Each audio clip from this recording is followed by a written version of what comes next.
Hello বন্ধুরা, সবাই কেমন আছো?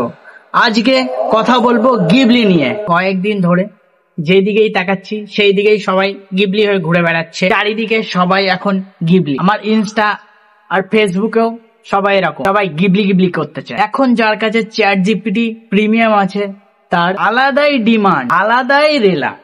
মানে আমারটাও করে দাও, আমারটাও করে দাও, আমারটাও করে দাও। মানে যেই হারে লোক গিবলি করতেছে, আমি এআই এর আত্মার শান্তি কামনা করি। কেউ ওকে একটু রেস্ট দে। আমি রিসার্চ করলাম, এত লোকে গিবলি করতেছে কেন?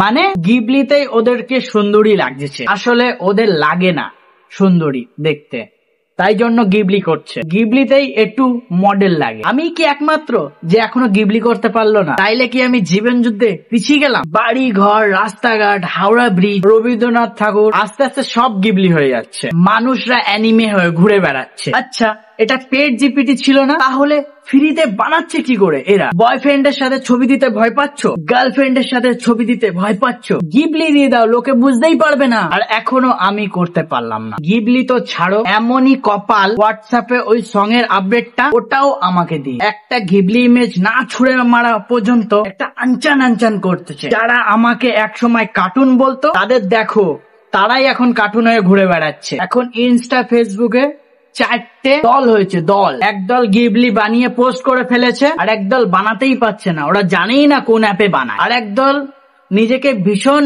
ম্যাচিওর বলার চেষ্টা করছে। ওটা হচ্ছে ছাপড়ির স্ট্রে, বলছে ওরা সব চাইনিজ কার্টুন, ওটা অ্যানিমে কার্টুন না। আর এক দলের তো মিয়াজাকির জন্য কষ্টে বুক ফেটে যাচ্ছে। তুমি কোন দল? অবশ্যই কমেন্টে জানাবে। আর ভিডিওটা ভালো লাগলে লাইক করে দাও সবাই।